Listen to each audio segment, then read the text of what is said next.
तर last lecture मध्ये आपण लाईट आणि त्या संदर्भातले काही फेनॉमेना डिस्कस केले होते। यामध्ये आपण पाहिलं होतं की एखाद्या पृष्ठभागापासून जर प्रकाश किरण काय होत असतील त्याच दिशेने परत येत असतील तर त्याला आपण म्हणलो होतो परावर्तन, अर्थातच रिफ्लेक्शन।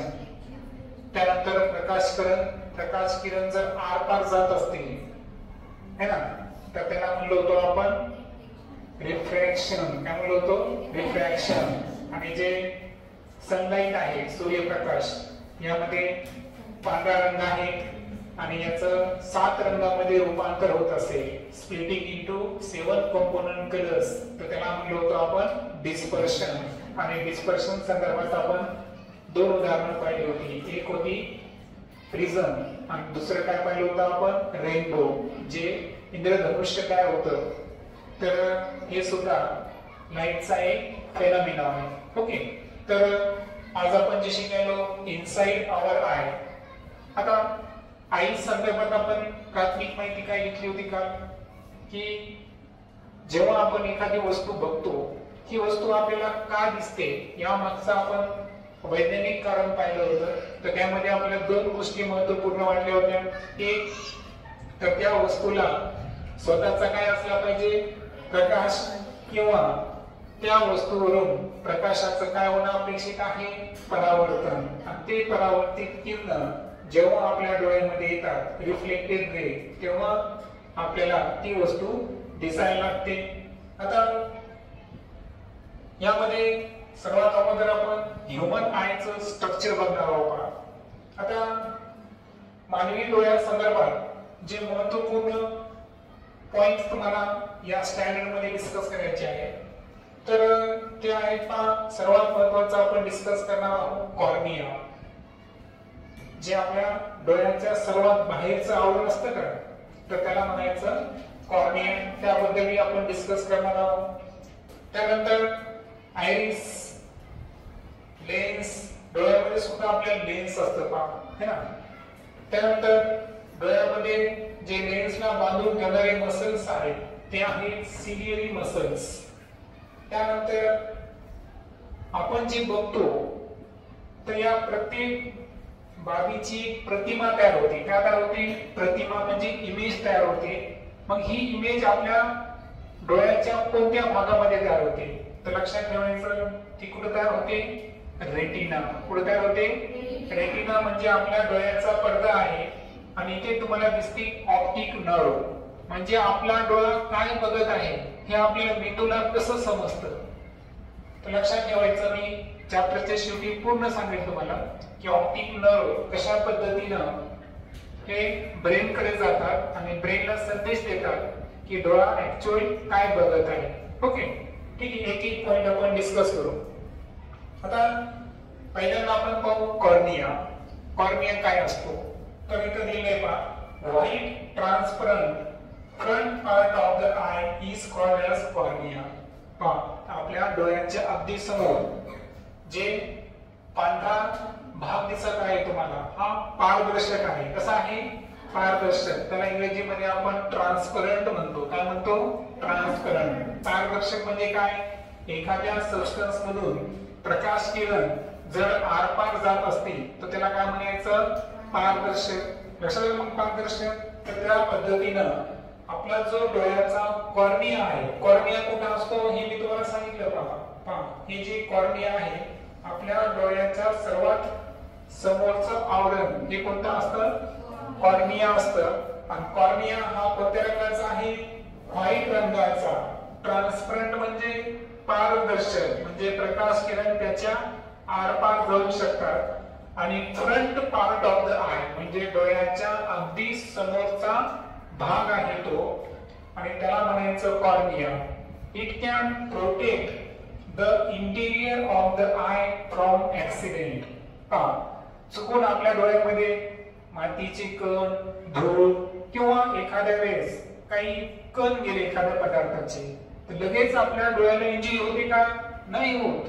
का होत नाही? कारण डोळ्यामध्ये आपल्या आतील जे नाजूक अवयव आहे त्याचं संरक्षण करणारे कवच आपल्या डोळ्यावर आहे आणि आणि त्या कवचाचं नाव काय आहे? कॉर्निया. पहा कॉर्नियाचे अजून मी पण फंक्शन आहेत पहा. आता ही जी मला सांगा, आता मी एखाद्या वेळेस काय करत आहे, एखादी इमारत बघायला 5 मजली, मग मला सांगा 5 मजली इमारतची प्रतिमा ही माझ्या डोळ्यामध्ये कशी तयार होत असेल बरं? कशी दिसत असेल आपल्याला 5 मजली इमारत? नुसतं डोळ्याचा आकार तर पाहिला एवढाच आहे. मग ते प्रकाश किरण आहे ना, हे प्रकाश किरण एका बिंदूमध्ये येतात. कशामध्ये येतात? त्याला कन्व्हर्जन्स म्हणतात. काय म्हणतात? कन्व्हर्जन्स. म्हणजे डोळ्यामध्ये जेव्हा किरण येतात ना, ही किरण नुसती आरपार जातात का? नाही, ही किरण एकत्र येण्याचा प्रयत्न करतात. काय करतात? एकत्र येण्याचा प्रयत्न करतात आणि याला म्हणायचं फोकसिंग पॉवर. काय म्हणायचं याला? Focusing power. आणि हे फोकसिंग पॉवर कोणामध्ये आहे? कॉर्नियामध्ये आहे. म्हणजे कॉर्नियाचे आपले बरेच फायदे आहेत डोळ्याला. पहिला फायदा काय आहे की तो पांढरा आणि पारदर्शक भाग आहे. आणि सर्वात महत्वाचं की तो काय करायला? आपल्या डोळ्याचं प्रोटेक्शन करायला, म्हणजे संरक्षण करायला. जेवढे काही आपल्या डोळ्यामध्ये एखाद्या वेळेस धुळीकण किंवा काही डस्ट वगैरे जात असेल तर यापासून धोका होऊ नये म्हणून प्रोटेक्शन करणारा भाग कोणता आहे? कॉर्निया. दुसरं सांगितलं की जे फोकसिंग पॉवर आहे, म्हणजे मोठी वस्तू जरी असेल तर त्याचा आकार कमी करून त्याची प्रतिमा कुठे तयार करायची असते? रेटिना. पण मी तुम्हाला सांगितलं की जेव्हा आपण डोळ्यातून बघतोय ना, तर या डोळ्यातून काय बघतो याची इमेज तयार होते. इमेज म्हणजे कसं? जसं की तुम्ही फोटो काढला, ती सुद्धा काय आहे? इमेज. तुम्ही आरशामध्ये बघता, ती सुद्धा काय आहे? इमेज.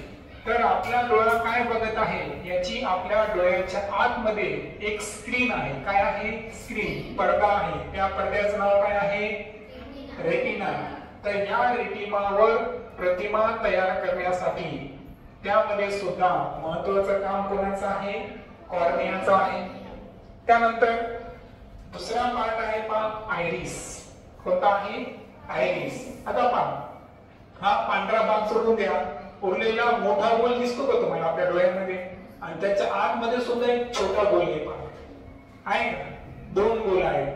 मग जो काळा भाग आहे ना मोठावाला, तो आहे आयरिस. काय आहे तो? आयरिस. आणि जो छोटा भाग दिसतो ना, ज्याचा आकार कमी जास्त होऊ शकतो पहा, तर त्याला म्हणायचं प्युपिल. काय म्हणायचं? प्युपिल. लक्षात आलं तुम्हाला?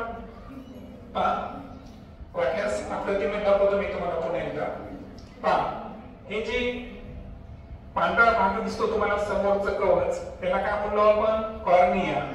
त्यानंतर हा जो भाग दिसतो तुम्हाला डार्क रंगाचा, हा काय आहे? आयरिस. आणि आयरिस मध्ये सुद्धा तुम्हाला एक काळा ठिपका दिसतोय, ज्याचा आकार कमी जास्त होतो. ते प्रकाशाला काय करतं? संतुलित करतं. जवळचं बघताना मोठं होईल, लांबचं बघताना कमी होईल, म्हणजे असं त्याच्यामध्ये बदल होत असतात. मग तो आहे प्युपिल. काय आहे? प्युपिल. हा आहे आयरिस. म्हणजे हे आकृतीमध्ये तुम्हाला दाखवलं ऍक्च्युअल लोकेशन कुठं आहे आयरिसचं, पण आयरिस कसा असतो ते तुम्ही इथं पाहू शकता. ठीक आहे. देन आयरिस संदर्भात थोडीशी माहिती घेऊ आपण. Behind the cornea we find a dark muscular structure called iris. डोळ्याच्या सर्वात समोरचा पार्ट कोणता होता? कॉर्निया.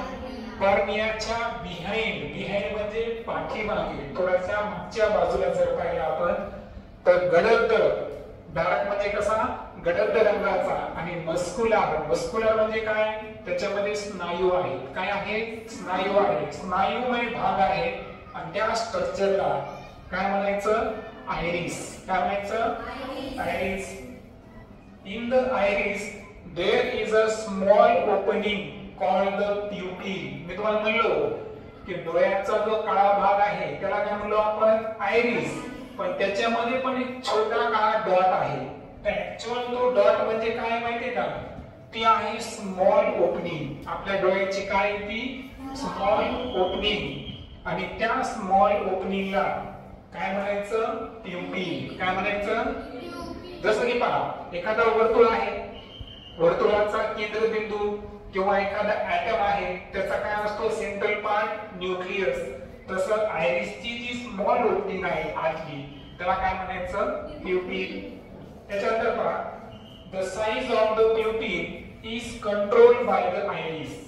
मग आता प्युपिलचा आकार मोठा ठेवायचा का लहान ठेवायचा, हे कंट्रोल नियंत्रित करण्याचं काम कोण करतो, तो कोण करतो, आयरिस. म्हणजे पहा, प्रकाश जास्त आहे का कमी, वस्तू आपण जवळून बघतो का दुरून, हे याच्यावर डिपेंड असतं की प्युपिलचा आकार लहान असेल का मोठा असेल. ते सध्या तुम्हाला अभ्यासाला नाहीये, सध्या फक्त लक्षात घ्या की प्युपिलचा आकार किती असेल हे कंट्रोल करण्याचं काम कोण करतो, आयरिस, जो की डार्क मस्क्युलर स्ट्रक्चर आहे आणि तो कुठं आहे, कॉर्नियाच्या बिहाइंड. त्यानंतर the iris is the part of I which give its distinctive color. आता आयरिसचा प्रत्येकाच्या डोळ्यांचा रंग सारखा नाही पहा, आहे का नाही. म्हणजे आयरिस जो आहे हा प्रत्येकाचा डिफरंट असतो. व्हाईट कलर सर्वांमध्ये कॉमन आहे, पण आयरिसचा जो कलर आहे काही जणांमध्ये ब्राऊन असतो, काही जणांमध्ये ब्ल्यू असतो, काही जणांमध्ये ब्लॅक टाइप असतो. म्हणजे आयरिसचा कलर हा प्रत्येकामध्ये वेगळा असू शकतो. ओके, हे इथे लक्षात ठेवायचं. आता आयरिसचा आणखीन एक फंक्शन आहे ते आपण समजून घेऊ. The iris control the amount of light entering into the I. पहा, कधी असं झालं का, अचानक रात्री तुमच्या डोळ्यावर कोणी टॉर्च मारली तर तुम्ही डोळे काय करता, चोरून घेता, बरोबर आहे का. आता म्हणजे तुम्ही डोळे चोरले म्हणजे नेमकं काय केलं, तुम्ही काहीच नाही केलं. इथं महत्वाचं काम कोणी केलं, आयरिसनं. म्हणजे आयरिस ठरवतो की तुमच्या डोळ्यामध्ये किती प्रकाश घ्यायचा. जास्त प्रकाश असेल तर तो प्युपिलला काय करेल, लहान. जर प्रकाश कमी असेल, अंधार असेल तर तो प्युपिलचा आकार काय करतो, वाढवतो. कारण मी अगोदरच म्हणलं, आपली रेटिनावर जी इमेज तयार होते यामध्ये महत्वाचं काय आहे, फोकसिंग. म्हणजे आपल्या समोरचं विश्व फार मोठं आहे पण त्याची प्रतिमा छोट्याशा रेटिनावर मिळवायची. मग हे फोकसिंग पॉवर, त्यानंतर प्रकाश किती प्रमाणात डोळ्यात घ्यायचा हे कंट्रोल करण्याचं काम कोण करायला, आयरिस. आणि ही आयरिसची जी स्मॉल ओपनिंग असते त्याला काय म्हणलो आपण, प्युपिल. त्यानंतर तिसरा आहे आय लेन्स. आता एक आहे मिरर आणि दुसरा आहे लेन्स. एक प्रकार काय सांगितलं मी तुम्हाला, मिरर, आणि दुसरा काय सांगितला, लेन्स. ज्याच्यामध्ये स्पेरिकल जो ग्लास आहे त्याचा एकच भाग वापरला जातो ना त्याला म्हणतो आपण मिरर, पण ज्याच्यामध्ये दोन भाग वापरले जातात त्याला म्हणतो आपण लेन्स. आता आपल्या डोळ्यामध्ये जो लेन्स आहे ना हा बायकॉन्व्हेक्स लेन्स आहे. बायकॉन्व्हेक्स का, कारण आपल्याला कन्व्हर्जिंग करायचं, म्हणजे आकार काय करायचा आहे, कमी करायचा, जेणेकरून रेटिनावर काय करायची, आपल्याला इमेज ऑब्टेन करायची. तुम्हाला माहितीये का चष्मे का लागतात. आता हा मला चष्मा का लागला याच्या मागचं कारण काय माहितीये का, कारण मी जे बघत आहे त्याची इमेज माझ्या रेटिनावर तयार व्हायली का नाही, ती रेटिनाच्या बिहाइंड किंवा इन फ्रंट तयार होत असेल, पण जिथं पाहिजे तिथं इमेज तयार होत नसेल अशा वेळेस आपण कशाचा वापर करतो, चष्म्याचा वापर करतो. म्हणजे त्या ठिकाणी कोणत्या प्रकारचा लेन्स वापरायचा हे तुमच्या आयच्या डिफेक्टवर डिपेंड आहे. लक्षात आलं. म्हणजे याचा अर्थ काय झाला की जो आय लेन्स आहे हा एक पद्धतीचा काचेसारखा लेन्स आहे. जसं आपण काचेचे बाहेर लेन्स बघतो ना तसं त्याचं काम आहे. आणि आय लेन्सचं फंक्शन पहा, behind the pupil of the eye is a lens which is the thicker in the center. आता कॉर्नियाच्या बिहाइंड कोण होता, आयरिस, बरोबर आहे का. आयरिसचा सेंट्रल पार्ट कोणता होता, प्युपिल. आणि या प्युपिलच्या ही बिहाइंड काय प्रेझेंट आहे, लेन्स. काय प्रेझेंट आहे, लेन्स. आणि हे लेन्स जे आहे याचं वैशिष्ट्य आहे की तो मधल्या भागामध्ये थोडासा थिकर म्हणजे थोडासा कसा आहे, जाड आहे. पहा कधी पाहतो मी तुमच्या लक्षात येईल. पहा हे जर लेन्स तुम्ही पाहिलं तर पहा इथल्या भागामध्ये तो थोडासा तुम्हाला जाड दिसेल आणि वरी काय जसं जसं वरी किंवा आपण खाली जाऊ तस तसा आकार थोडा काय होत गेला त्याचा थीन होत गेलेला आहे, लहान होत गेलेला आहे. म्हणजे आय लेन्स जो आहे आपला हा मधल्या भागामध्ये कसा आहे, थोडासा जाड थिक आहे आणि वरती जर पाहिलं तर थोडस थिन आहे. मग कुठं काय आहे हे लक्षात आलं. पुन्हा एकदा सांगतो, सर्वात समोरचा ट्रान्सपरंट पार्ट कोणता आहे, कॉर्निया. त्यानंतर त्याच्या बिहाइंड कोण प्रेझेंट आहे, आयरिस. आयरिस या मस्क्युलर स्ट्रक्चरला जो कंट्रोल करतो त्याचा सेंट्रल पार्ट इथे दाखवला नाही, तो आहे प्युपिल. काय असतो, प्युपिल. जसं की इथं ब्लॅक रंगाचा प्युपिल तुम्ही पाहू शकता. आणि या प्युपिलच्या बिहाइंड काय प्रेझेंट आहे, लेन्स. आणि या लेन्सचं वैशिष्ट्य आहे हे थोडंसं कसं आहे, थिक, म्हणजे थोडंसं कसं आहे, जाड आहे. कुठं आहे, सेंट्रल पार्ट ना. सेंट्रल पार्टला थोडासा जाड आहे, वरती थोडासा काय होत जातो, थिनर होत जातो. आता राहिलं रेटिना आणि ऑप्टिक नर्व, या संदर्भात आपण डिस्कस करू. आता पहा, रेटिना, जसं की मी तुम्हाला म्हणलो की इमेज ऑब्टेन करण्यासाठी, रियल इमेज ऑब्टेन करण्यासाठी कशाची आवश्यकता असते, पडद्याची. त्याला आपण स्क्रीन म्हणतो. काय म्हणतो, स्क्रीन. आणि आपल्या डोळ्याची स्क्रीन पहा, तुम्ही चित्रपटगृहामध्ये जाता, थिएटर मध्ये गेली तुम्ही, मल्टीप्लेक्स मध्ये नाही, बरं कोणी गेला असेल तर काय, प्रकाश निघतो आणि तो प्रकाश एका स्क्रीन असतं बघा समोर पांढऱ्या रंगाचं, त्याच्यावर जाऊन तो पडतो आणि तिथं आपल्याला काय दिसतो, चित्रपट दिसतो. म्हणजे याचा अर्थ लेन्स एका बाजूला आहे, लेन्स एका बाजूला आहे, परंतु त्याची प्रतिमा कुठे काय होते, दुसऱ्या बाजूला. तसंच आपल्या डोळ्याचे पाहतात आपल्या डोळ्याचा समोरचा पार्ट कोणता, आय लेन्स, प्युपिल, हे बनवण्याचं काम करायले. पण त्याची प्रतिमा कुठे तयार होते, कुठे तयार होते, रेटिनावर. कुठे तयार होते, रेटिना. पहा, the lens focuses light on the back of the I on the layer called retina. पहा, मी तुम्हाला म्हणलो फोकसिंग शब्दाचा अर्थ काय आहे. आता मी पूर्ण वर्गाला का बघू शकतो, कारण याची जी किरणे माझ्या डोळ्यात चालली का, हे एका बिंदूमध्ये यायचा प्रयत्न करतात. म्हणजे ते जवळ जवळ येण्याचा प्रयत्न करतात. जवळ जवळ येणे याला काय म्हणायचं, फोकसिंग पॉवर किंवा फोकसेस. आणि हे डोळ्याच्या लेन्स काय करतो, लाईटला फोकस करायला आणि बॅक ऑफ द आय, डोळ्याच्या पाठीमागे एका लेअरवर पाठवायला. त्या लेअरला काय म्हणायचं, retina. Retina contain several nerve cells. आपल्या बॉडी मधल्या सर्वात लांब पेशी म्हणजे लॉंगेस्ट सेल या काय असतात, नर्व सेल्स. आपल्या पूर्ण बॉडीमध्ये जे नर्व्स आहेत, न्यूरॉन्स आहेत, यांची एक सिस्टीम आहे आपल्या बॉडीमध्ये, ज्याला आपण नर्वस सिस्टीम म्हणतो. तर बॉडीमध्ये असंख्य नर्व सेल्स आहेत. तर त्याच पद्धतीनं ही जी रेटिना आहे, या रेटिनामध्ये बऱ्याचशा नर्व सेल्स आहेत. आणि आताच तुम्ही आकृतीमध्ये पाहिले त्या नर्व सेलचा टाइप कोणता होता, ऑप्टिक नर्व. काय टाइप होता, ऑप्टिक नर्व. ऑप्टिक म्हणजे काय, जे काही आपण दृष्टीतून बघतो त्या संदर्भातले जे नर्व्स आहेत त्यांना म्हणायचं ऑप्टिक नर्व्स. तर पहा, the retina contains several nerve cells. Sensation felt by the nerve cells are then transmitted to the brain through the optic nerve. म्हणजे काय झालं पहा, सर्वात अगोदर सपोज एक इमॅजिनेशन करा की हा डोर आहे. या डोर मधून प्रकाश किरण अगोदर माझ्या कुठे आले, कॉर्निया. कॉर्नियाचे बिहाइंड कोण आहे, आयरिस. आयरिसचा सेंट्रल पार्ट प्युपिल. त्याच्या बिहाइंड काय आहे, लेन्स. आता या लेन्स ने त्याला काय केलं, फोकसिंग केलं. फोकसिंग केल्यावर तिची जी इमेज आहे ही इमेज कुठं तयार झाली, रेटिनावर. आता रेटिनावर तयार झालेली इमेज हे कोणाला सांगावं लागेल, ब्रेनला सांगावं लागेल ना आपण काय बघायलो.